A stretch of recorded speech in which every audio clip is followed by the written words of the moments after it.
Total va prolonger ses plafonnements, finalement, à ce week-end de grand départ de Pentecôte. Mais après, on ne sait pas. Pour l'instant, c'est censé être le dernier week-end. Qu'est-ce que vous dites à Total aujourd'hui ? C'est bien le problème. C'est pour ça que je préfère qu'il y ait une taxe sur les surprofits plutôt que d'attendre la bonne volonté de Total, qui peut en avoir, mais qui peut aussi décider de ne plus en avoir de bonne volonté. Vous voyez, c'est plus simple, à mon avis, et plus juste de mettre en place une taxe sur les surprofits, c'est-à-dire les profits qui sont générés en été sans que la qualité de l'entreprise, sa stratégie soit à l'origine de cette augmentation. Et c'est aussi d'ailleurs plus juste que le super IS qui a été choisi, qui est la voie qui a été choisie par le gouvernement et contre laquelle nous étions. Et il est vrai qu'une entreprise qui innove, investit davantage et prend plus de risques économiques a naturellement davantage de chances d'augmenter ses bénéfices, mais aussi de subir des pertes importantes.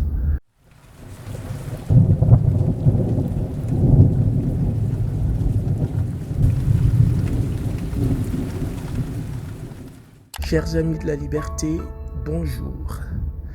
Marine Le Pen souhaite taxer ce qu'elle appelle les super profits. Mais au fond, qu'est-ce qu'un super profit selon Marine Le Pen ?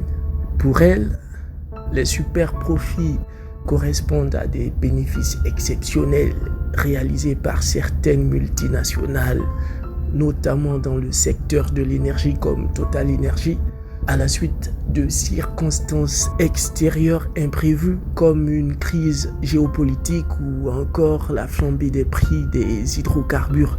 Autrement dit, elle établit une différence entre un profit qu'elle juge mérité et un profit qu'elle considère comme opportuniste. Un profit mérité selon elle serait le résultat logique d'une meilleure qualité de service, d'une qualité marketing efficace, d'investissement publicitaire, d'innovation technologique, d'une avance sur la concurrence ou encore d'investissement dans les moyens de production et les conditions de travail. Bref, un profit obtenu grâce au mérite entrepreneurial. Et il est vrai qu'une entreprise qui innove, investit davantage et prend plus de risques économiques a naturellement davantage de chances d'augmenter ses bénéfices, mais aussi de subir des pertes importantes.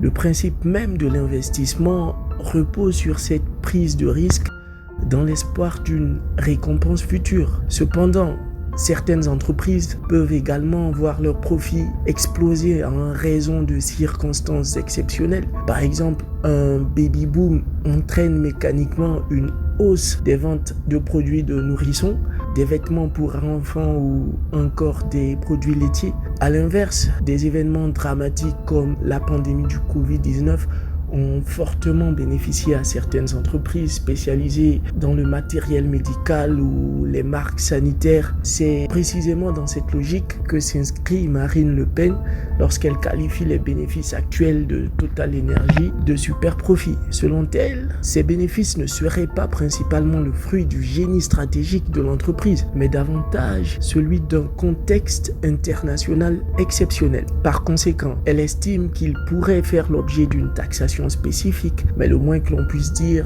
c'est que cette idée, bien qu'intéressante, reste largement discutable, car après tout, le simple fait pour une entreprise d'exister durablement sur un marché concurrentiel témoigne déjà de certaines qualités. Capacité d'adaptation, organisation, anticipation, gestion des risques ou encore vision stratégique. Toute entreprise prospère exploite nécessairement des opportunités.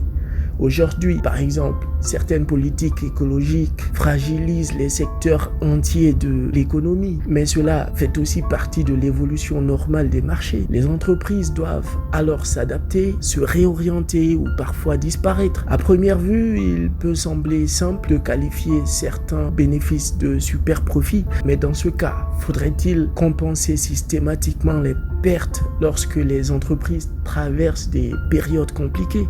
La question mérite d'être posée, car aucune politique publique ne peut forcer durablement des consommateurs à acheter un produit qui ne leur convient plus. Les réalités du marché imposent donc aux entreprises de faire face aussi bien à des circonstances favorables qu'à des circonstances défavorables. Et dans un système capitaliste, la stabilité économique repose justement sur le fait d'éviter les interventions susceptibles de perturber excessivement le fonctionnement naturel des marchés.